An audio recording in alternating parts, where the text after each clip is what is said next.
Taking time for your health. The African American Wellness Watch.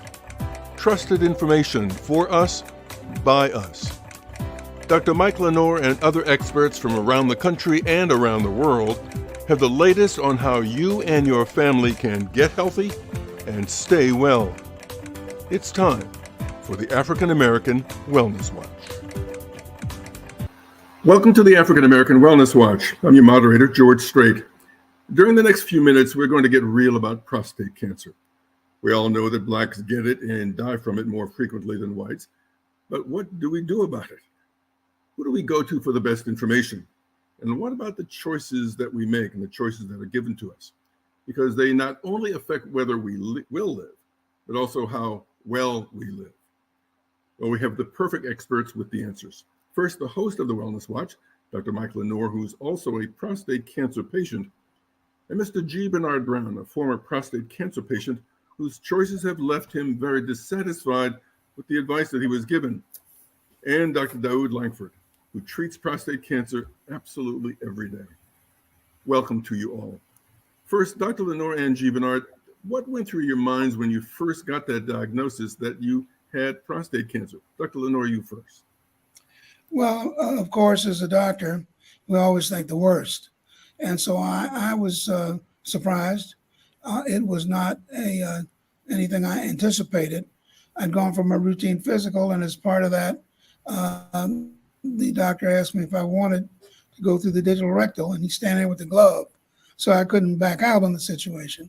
When he finished the exam, I could tell he was uncomfortable, and he said he thought he maybe felt something, and my PSA was a bit high, but not sky high. And so I said, well, this is something I could have avoided. I should have gotten a PSA more often. I should have taken steps when I had my last PSA to be more investigative. And now here I am at death's door through no fault of anybody but mine. And I was depressed. G. Bernard, what was your reaction? Well, after going through 3 months of testing, my anxiety level was high. But when he said, you have cancer, I didn't hear anything else. I thought I was going to die. And that was the beginning of a journey in deep depression. And I was just wiped out. I mean, I didn't function during that 2-year period of time. Dr. Langford, I know that you see prostate cancer patients often in your practice. Given your experience, and how do you handle that first discussion about this diagnosis? Well, my first discussion starts with sort of an orientation. I like to tell patients where they sit. And really, I try to reassure them that over 90% of patients, when treated, actually survive, and this is not a death sentence. So in summary, the first visit is basically discussing your risk, what risk category you're in, and what treatment options that you may have, and also to reassure you that 97% of people most likely will survive this event. It's just getting through the humps. As a physician, I mean, you when you look across the table or look across the desk and you have this discussion, you've got to see this anxiety that has to be there. So again, what's the kind of conversation that you have and that you would hope that most physicians would have with their patient who has prostate cancer? Well, I think that part of it, as I said, is more of a reassurance. You will not die from this disease. It is completely treatable. Also, I always ask people to bring a family member with them so that they can kind of help them weather the storm. If you have your significant other, your wife, or some trusted member of your family with you, once we discuss, the actual data about what your prostate cancer is and what risk your prostate cancer, what risk category that you're placed into, then you can kind of relax, sort of be able to be a little bit more clear so that you can start to discuss and start to understand some of the treatment options and make decisions in that regard. I usually have 2 visits, and sometimes even 3. First visit, discuss the new diagnosis. The second visit, discuss treatment options. Dr. Lenore, these things are journeys, if you will, and I'm wondering, what was your journey like from diagnosis to the in the process involved and also treatment? And I'm willing to bet that you didn't have these conversations with your physician alone, did you? Well, no. Well, my wife was present in some of these, and I think once she gets the information, obviously I'm on the track to a strategic way to deal with it. Dr. Langford was my doctor, and so consequently, we did have this discussion. The thing I think that this says to me is that I knew exactly what to do because I'd had a number of discussions about prostate cancer through the years, a number of interviews with people, even on the Wellness Watch, about what to do. And so consequently, I knew that I had to get a biopsy. I knew that once I got the biopsy, then we had to decide exactly what the extent of the disease was. Once I decided what the extent of the disease was, I would have 3 options: watchful waiting, radiation, or surgery. And so consequently, I marched through all of those processes pretty much unscathed, with the exception of the fact that the system itself is flawed. And I was on the table to get a biopsy. Actually, had the biopsy, and the doctor was placing these gold seeds that they place for radiation.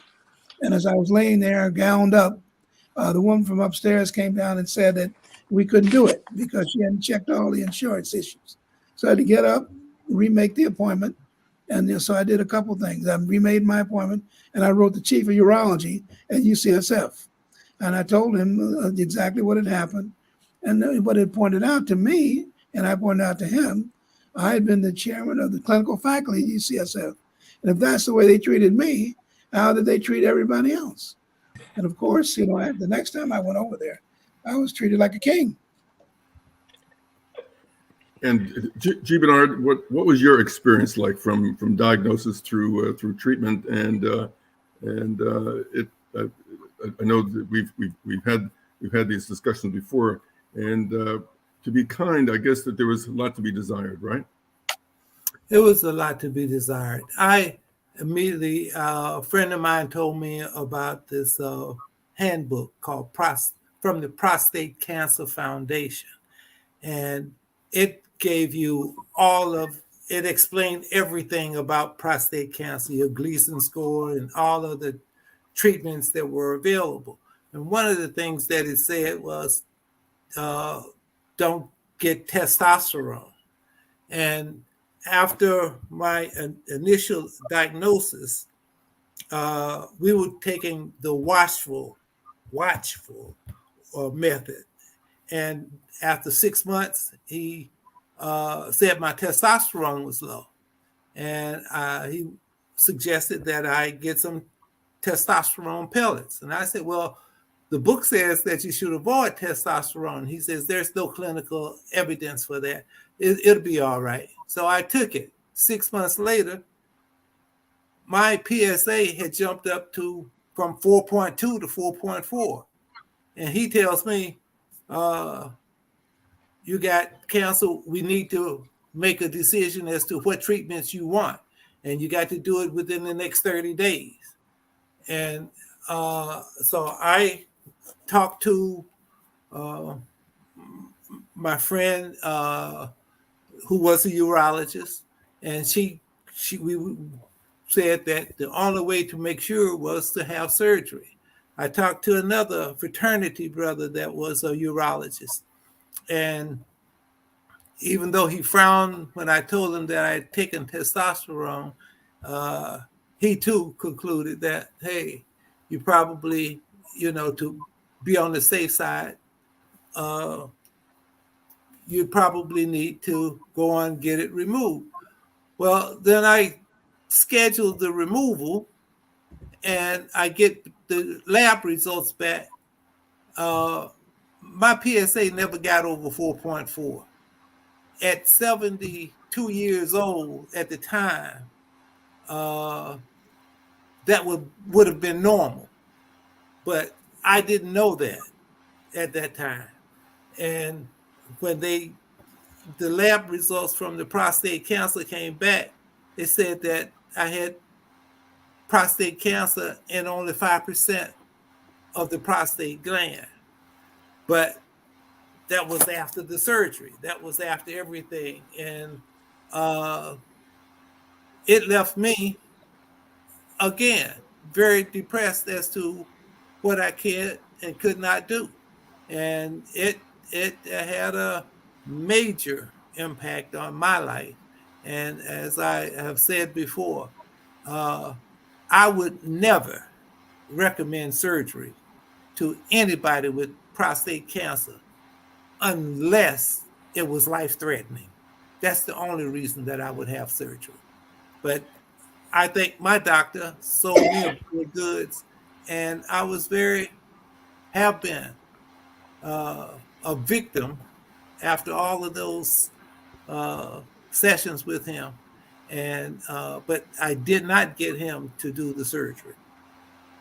This is the kind of conversation that clearly you didn't have. But one of the things that I think that you mentioned that was very helpful was this pamphlet from the association, and I'd like for you to sort of expand on that because the folks who will be watching this are looking for answers, and this may be for folks who have prostate cancer or just been diagnosed. This may not be something that they know about, and so if you can expand a little bit more about the value of this pamphlet that you used, I think it would be very helpful for our audience. It's from the Prostate Cancer Foundation.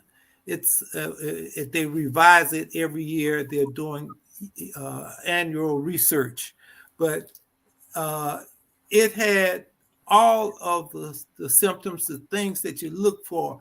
Even had a list of questions that you should ask your doctor in the initial visit after diagnosis.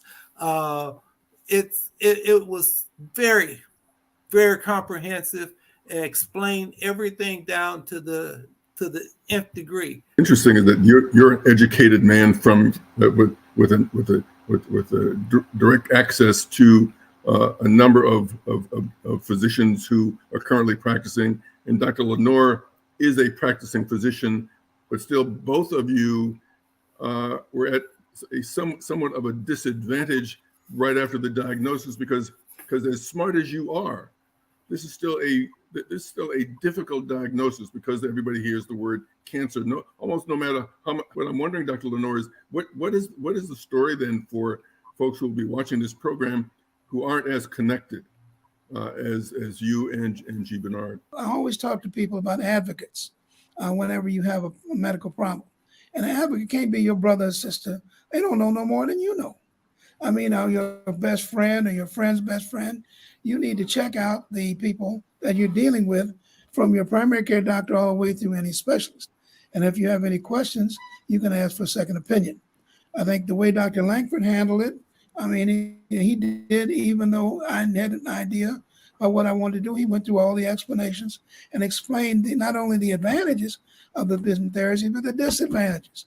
And I'm sorry that they didn't tell Brother Brown about the disadvantage of surgery and things that can happen as a result, because there are some instances where surgery is the best option.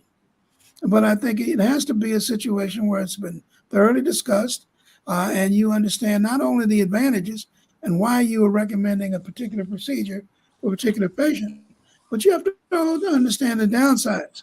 For instance, with radiation, once you're radiated, you can't have surgery. I mean, so there are lots of disadvantages from radiation. But I think what it means is that you've got to have vetted, trusted sources. And I don't believe in getting medical care from friends. I don't. Dr. Langford, with the few seconds that we've got left, if you can go over the basic treatments for prostate cancer and the different kinds of surgery and the side effects from all of them. I think, let's just put them into boxes. Diagnosis of prostate cancer. Once someone is diagnosed with prostate cancer, we have to understand what risk category they belong to. There's low, medium, and high. This is a gross sort of simplification, but let's just look at it as gross, medium, and high. Each risk category has different options for treatment. The three major options for which we treat prostate cancer is active surveillance, which really isn't a treatment. It's more of watching the disease. These are diseases that are very low risk.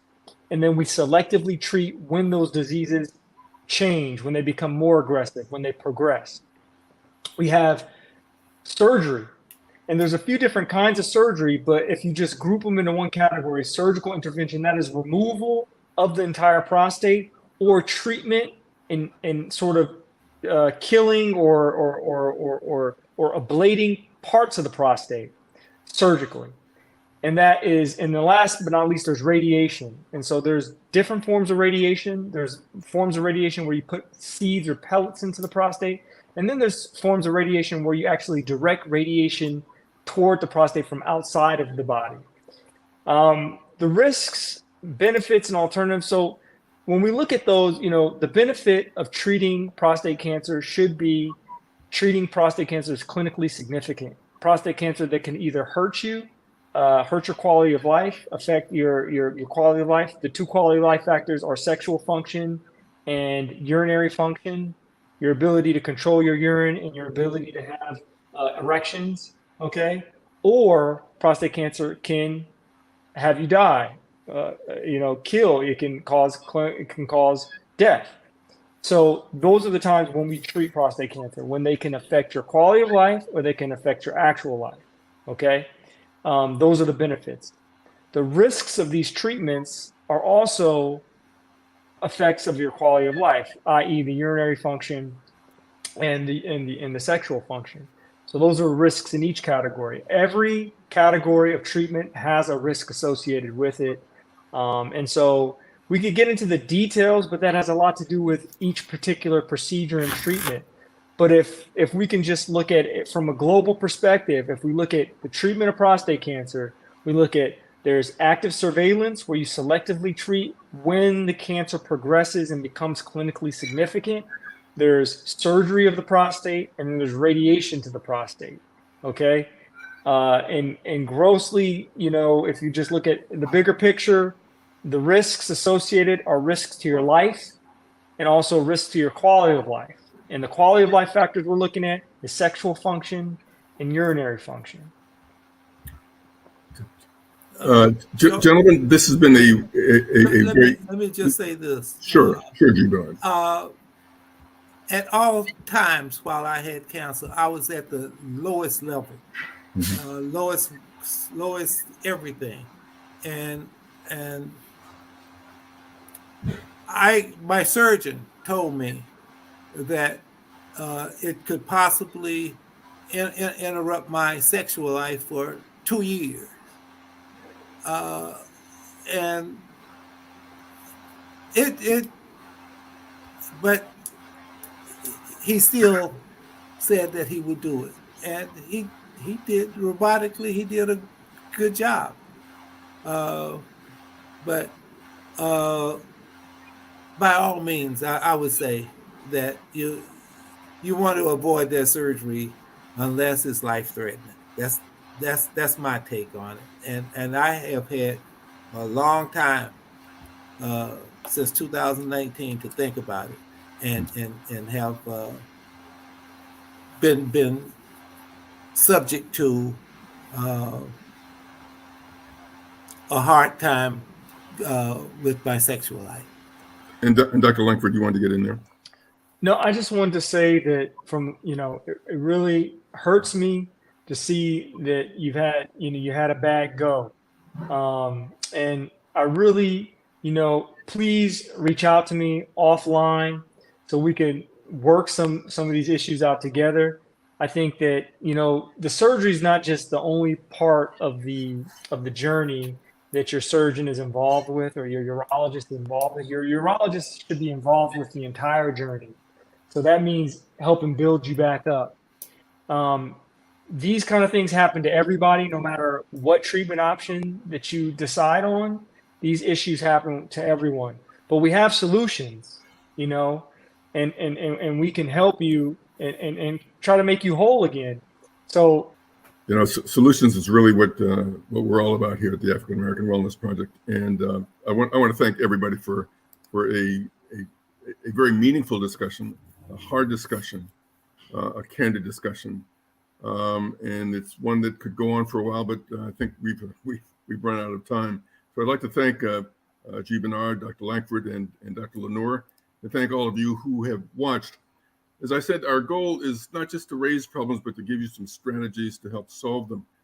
Dr. Lenore, any final thoughts for you? Yeah, I think that the Prostate Cancer Foundation, just as Mr. Brown has said, has some really good information as well, always up to date, always relevant, always sensitive. And thanks, Dr. Langford. What he's saying is that, your sexual function can be restored. So that he's talking about the journey doesn't end with just a surgery. If you're having problems, there are often sometimes solutions to those problems. So I think that my point is, when you make a decision about where you're going to get your health care and who you're going to get it from, make certain that they're vetted and trusted and experienced. This program was sponsored by an educational grant from Merck.